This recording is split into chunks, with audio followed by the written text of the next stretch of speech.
violence. People have been robbed of the vote daylight. So much damage has been done. So much blood has been shed. George, if I could just ask you first, can any good realistically come from this?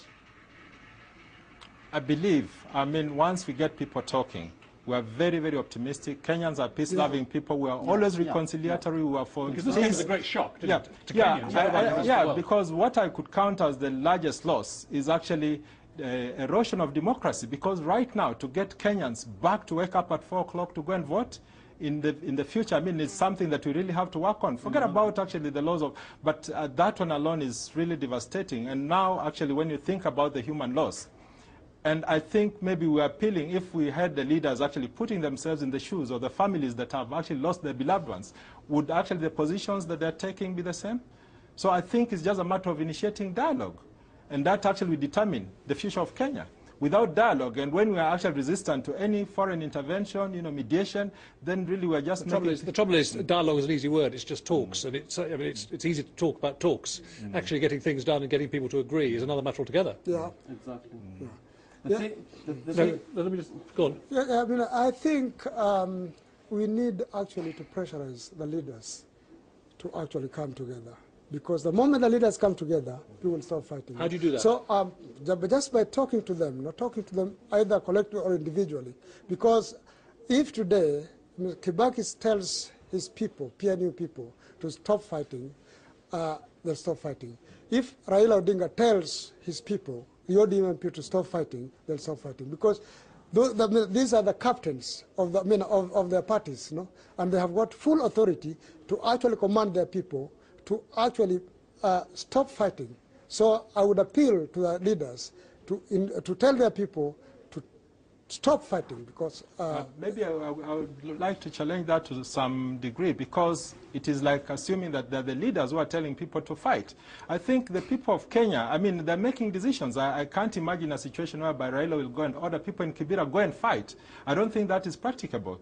These people are very human, and I don't want to imagine that anybody could do that. Now, it is Kenyan people who are thinking that they have actually been shortchanged, and now they are actually retrieving, they're actually getting back power in their own hands, which they had surrendered to the state. So they're actually in charge of whatever is unfolding now. I agree with you absolutely, but they have a leader. And if the leader tells them, okay, now cool it down, they'll actually listen to the leaders. Well, what would you say? You're a supporter of the president. What would you say to him if he was on the phone now? I'll say to him that I believe that God loves Kenya and that God has a plan for the country, and that there has been a lot of change, positive change over the last years that KIBAKI has been in power, and I believe it will continue to be so. But what do you want him to do? I'd love him to get together with the other leaders and try and find a solution to ease the violence, to stop what is happening, because it is not like Kenyans to be fighting. They need to mediate very hard to make sure that there is peace and that things try and get back to normal as soon as possible. David, any good come out of this? Yes, I believe so, because one, these people can talk together. Raila really hates seeing people die. You hate seeing people die. KIBAKI hates seeing people die. I've known KIBAKI not so close, but he is patron of the school I went to. He's been patron for Sarai Boys for 35 years. And our director, Dr. Geoffrey Giffin, used to tell us that he's a gentleman, and we believe KIBAKI is a gentleman. He does not want to leave power now as a coward.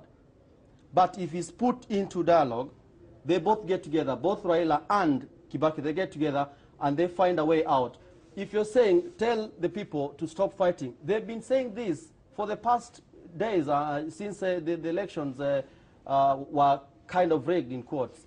And no one is stopping the fight. So how long are they going to say this? And the government itself has banned live discussions like this in Kenya. You cannot talk live to the people, either through the radio or the television. So how will the leaders reach the people? They don't want a public rally. They don't want the radios to reach the people. They don't want the television to reach the people. How are you going to tell the people to stop killing others? So many questions. I hope we produce at least one or two answers. Thank you very much indeed, George, David, Pastor and Wang for being with us tonight and discussing this important issue. And I hope we get good news and progress in the next few days and weeks. Thanks very much indeed. Thank you very much. Now, just before 10 o'clock, let's check on the weather with Susan Powell.